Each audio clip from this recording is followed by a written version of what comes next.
सपा सांसद प्रिया सरोज और क्रिकेटर रिंकू सिंह की लुगाई, यूं कहे कि होने वाली दुल्हनिया प्रिया सरोज जो मछली शहर से सांसद भी हैं, उनका जो बाबा साहब के नाम पे जो ढोंग रचा करके चलती हैं, उनका जो है जो सगाई में असली पोल खुल गया, वो कितना बाबा साहब को मानती हैं। और दूसरी बड़ी खबर, चंद्रशेखर आजाद रावण पर शारीरिक और मानसिक शोषण का आरोप लगाने वाली स्विट्जरलैंड में पढ़ाई करने वाली रोहिणी घावरी आखिर आकाश आनंद पर क्यों हुई मेहरबान। आज दो बड़ी खबरें पे बात करूंगा और दोनों बड़ी खबरें आपके लिए जानना बहुत ही जरूरी है। इसीलिए बता दूं दोनों बड़ी खबरें क्या है, बताऊंगा, लेकिन उससे पहले अपना परिचय दे देता हूं। नमस्कार, मेरा नाम हरेंद्र बसंत है और आप देखना शुरू कर चुके हैं धम्मा भारत टीवी। देखिए दोस्तों, आप सबको पता है कि किस प्रकार से अभी हाल ही में 8 जून को सगाई हुई है किसकी, उत्तर प्रदेश के मछली शहर से आने वाली सांसद प्रिया सरोज, जो सपा की समाजवादी पार्टी की सांसद हैं, और क्रिकेटर रिंकू सिंह, इन दोनों की सगाई 8 जून को हुई। आपको बता दूं कि बताया जा रहा है कि प्रिया सरोज जो है वो पासी समाज से आती हैं, और क्रिकेटर रिंकू सिंह को लेकर के अलग अलग उनकी जाति को लेकर, कोई कहता जाटव है तो कोई कहता है राजपूत है, तो कोई कहता है कि वो ठाकुर समाज, जो नाई समाज जिसको कहते हैं, वो नाई समाज से आते हैं। अब उनकी जाति क्या है उन पे बात नहीं करूंगा, लेकिन आज आज आपको बता दूं कि मछली शहर से आने वाली, जो खुद को संसद में बाबा साहब डॉक्टर भीमराव अंबेडकर को आदर्श मानने वाली, संसद में बाबा साहब का नाम लेकर के जय भीम बोलने वाली सांसद प्रिया सरोज की असली पोल खुल गई है। कब खुली है बता दूं आपको, 8 जून की उनकी सगाई हुई, और उस सगाई में आपको बता दूं कि सगाई में ही उनकी असली सच्चाई सामने आ गई। वो बाबा साहब को कितना मानती हैं, बाबा साहब के विचारों को कितना मानती है। कहा जाता है कि उन जैसा मुखिया होता है घर का, वैसे ही लोग होते हैं। कहने का मतलब ये है कि जिस प्रकार से अखिलेश यादव बाबा साहब का मुखौटा लगा करके दलितों का, शोषित वंचितों का वोट लेने का काम करते हैं, ठीक उसी प्रकार से सपा सांसद प्रिया सरोज ने भी किया है। आपको कुछ जानकारी के लिए मैं बता दूं मित्रों कि 8 जून 2025 को लखनऊ के, बता दूं आप, लखनऊ में उनकी सगाई होती है क्रिकेटर रिंकू सिंह और प्रिया सरोज की। और इनकी शादी जो है होने वाली है 18 नवंबर 2025, और इनकी शादी ताज होटल वाराणसी में होने वाली है, ऐसा सूत्रों से और अखबारों में छपी हुई खबरों से जानकारी मिलती है। और आपको बता दूं कि जो प्रिया सरोज हैं, ये आपको जानकारी के लिए बता दूं कि मछली शहर से सपा सांसद हैं, जीत करके गई हैं, और संसद में जाकर के बाबा साहब का नाम लेती हैं, बाबा साहब का आदर्श बताती है कि हम बाबा साहब के अनुयायी हैं। लेकिन अब उनकी पोल खुल गई है। देखिए, कुछ तस्वीरों को साझा करूंगा। कहते हैं कि बाबा साहब को मानने वाला सच्चा व्यक्ति वही है जो बाबा साहब के 22 प्रतिज्ञाओं को मानता हो। बाबा साहब तमाम उम्र जातिवाद, शोषण, जुल्म, अत्याचार के खिलाफ लड़े, धार्मिक कर्मकांड का जीवन भर अ, विरोध किया, और उन्होंने साफ तौर पे अपने जो 22 प्रतिज्ञाएं हैं उसमें साफ तौर पे उन्होंने कहा है कि मैं किसी भी ब्रह्मा विष्णु महेश को ईश्वर नहीं मानूंगा और ना ही उनकी पूजा करूंगा। और किस प्रकार से, और आपको तस्वीरों को साझा करूंगा। देखिए, ये रही तस्वीर सांसद प्रिया सरोज की, तमाम लोग शेयर किए। ये है सपा सांसद प्रिया सरोज की तस्वीर, और क्रिकेटर रिंकू सिंह आपको देख जाएंगे तस्वीरों में। तस्वीर में आप देखेंगे ध्यान से, एक ब्राह्मण है, पंडित है, और देखिए दोनों, एक तरफ प्रिया सरोज है और एक तरफ से क्रिकेटर रिंकू सिंह है। और आपको जानकारी के लिए बता दें कि यहाँ पे पंडित जो है, इनको जो कार्यक्रम कांड होते हैं, धार्मिक कर्म कांड होते हैं शादी विवाहों में, सगाइयों में, उसको लेकर के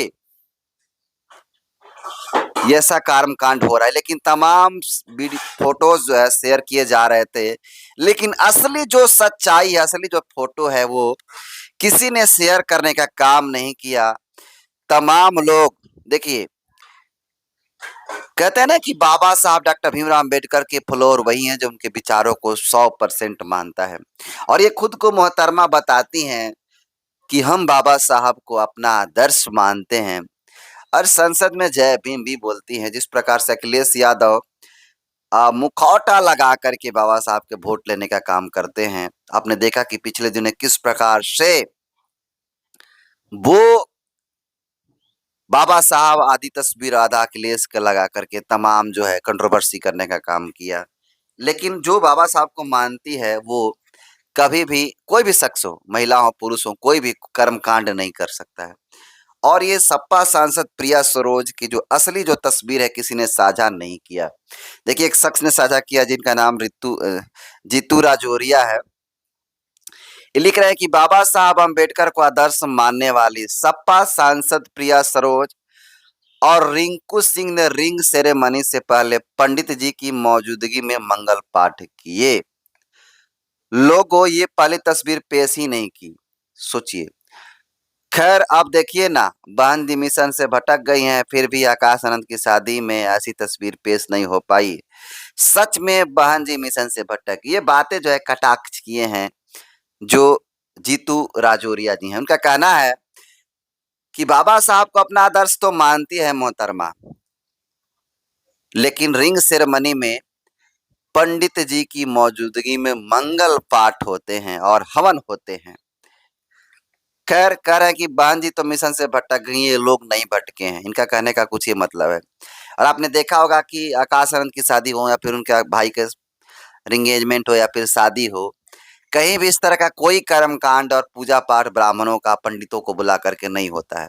लेकिन असली जो सच्चाई है, बाबा साहब के नाम पे वोट लेने वाली समाजवादी पार्टी और उनके जो सांसद हैं, नेता हैं, विधायक हैं, सब लोग बाबा साहब के नाम पे वोट लेने का काम करते हैं। इसे आपको समझना पड़ेगा, हमको समझना पड़ेगा कि कौन है असली अम्बेडकरवादी। चलिए दूसरी बड़ी खबर की तरफ रुख करते हैं। दूसरी बड़ी खबर, आज लगभग 15 से 20 दिन से लगातार स्विट्जरलैंड में पढ़ाई करने वाली स्कॉलर डॉक्टर रोहिणी घावरी, जो कभी जय श्री राम और जय भीम को एक मंच पे लाने का काम करती हैं, तो कभी खुद को वाल्मीकि का नेता मानती हैं और वाल्मीकि को जाटवों से अलग करवाती हैं, पासवानों से अलग करा करके संगठन और नेतागिरी करने का काम करती हैं। वो लगातार चंद्रशेखर आजाद रावण को लेकर के शारीरिक और मानसिक शोषण का आरोप लगाई हैं, और ऐसे तमाम पोस्ट लिखी हैं जिसमें वो बताई हैं कि किस प्रकार से चंद्रशेखर आजाद रावण उनके साथ जो झांसा दे करके, बहला फुसला करके शारीरिक शोषण करते हैं, रो रो करके उनका शोषण करते हैं, ऐसा उनका कहना है, जो रोहिणी घावरी हैं। लेकिन अब जो है रोहिणी घावरी आकाश आनंद पे क्यों मेहरबान है, चलिए बात करते हैं। देखिए रोहिणी घावरी क्यों मेहरबान है, थोड़ा ध्यान से देखिए। तस्वीरों को देखेंगे, ट्वीट की हैं, ट्वीट इनका पहला देख लीजिए। ये है आकाश आनंद बहन जी की तस्वीर लाकर कुछ पॉइंट को लिखने का काम की हैं। पहले ट्वीट देख लीजिए, एक्स देख लीजिए क्या लिखी हैं। लिखी है कि लोग अगर जाट और राजनीति और या बहुजन आंदोलन के दुश्मन होते, तो फिर क्यों आज तक भाई आकाश आनंद पर किसी लड़की ने शोषण की केस नहीं किया। वो इससे ज्यादा हैंडसम, यानी उससे ज्यादा हैंडसम, यंग, डायनेमिक छवि के हैं। महापुरुषों के बहुजन आंदोलन को ईमानदारी से चलाने के लिए आज सबसे योग बेदाग छवि के भाई आकाश आनंद हैं। चरित्र पर सवाल उसी पर उठते हैं जो खुद चरित्रहीन होता है। चंद्रशेखर खुद रो रो कर कुंवारी जवान लड़कियों के जीवन में घुसता है, उन्हें यूज करता है, फिर आंदोलन के बहाने से डिप्रेशन में मरने के लिए छोड़ देता है। और जब लड़की कुछ बोलती है, समाज उसे ब्लैकमेलिंग का नाम दे देते हैं। अन्याय सहते रहे तब सब अच्छा, लेकिन जब अगर अन्याय के खिलाफ खड़े हो जाए तो दुश्मन। सोचिए, ये रोहिणी घावरी नाम की लड़की जो स्कॉलर भी है और कांग्रेस नेता की ये लड़की हैं, इसके पापा कांग्रेस के नेता रहे हैं और शायद आज भी हैं। ये रोहिणी घावरी चंद्रशेखर आजाद पे तमाम आरोप लगाती हैं। इसको लेकर के अलग अलग लोग अपना अलग अलग ओपिनियन दे रहे हैं। कुछ लोगों का कहना है कि अगर रोहिणी घावरी सच में उसके साथ शारीरिक शोषण किए हैं चंद्रशेखर रावण, तो क्यों नहीं वो कोर्ट जाकर के केस करती है और उनको जेलों में बंद कराने का काम करती है। और क्यों रोज रोज कहीं ना कहीं एक एक महीना, 2-3 महीना, 3 महीना पे गैप दे करके हर साल कहीं ना कहीं विवाद को जन्म देने का काम करती है। वहीं उनके समर्थकों का कहना है कि हाँ, चंद्रशेखर रावण ने ऐसा काम किया है, क्योंकि चंद्रशेखर रावण क्यों नहीं अपनी सफाई देते हैं। जब रोहिणी घावरी अलग अलग प्लेटफॉर्मों पे अपनी बातों को रख रहे हैं, तो चंद्रशेखर आजाद रावण क्यों नहीं इस पे बात कर रहे हैं। ये पक्ष है दोनों दोनों लोगों का। लेकिन जो आकाश आनंद को लेकर के इन्होंने कहा है कि जो आकाश आनंद है वो काफी हैंडसम, यंग, डायनेमिक छवि के हैं उससे, यानी चंद्रशेखर रावण से। सोचिए क्या कारण है कि चंद्रशेखर आजाद रावण पे इस तरह के आरोप नहीं लगते हैं, और क्या कारण है कि चंद्रशेखर आजाद रावण पे ही आरोप लगते हैं। दो बड़ी खबरों पे मैंने बात किया। पहली खबर, प्रिया सरोज रिंगेजमेंट करती हैं, सगाई करती हैं, और उसमें मंगल पाठ होता है ब्राह्मणों के द्वारा, और वो खुद को बाबा साहब को आदर्श मानने वाली बताती हैं। वहीं दूसरी तरफ रोहिणी घावरी आकाश आनंद को बेहतर, हैंडसम, यंग और डायनेमिक बतलाती हैं चंद्रशेखर आजाद रावण की तुलना में। दोनों बड़ी खबरों को आप कैसे देखते हैं, कमेंट कर दीजिए। और चैनल पे पहली बार है तो चैनल को जरूर सब्सक्राइब कीजिएगा। बहुत बहुत धन्यवाद।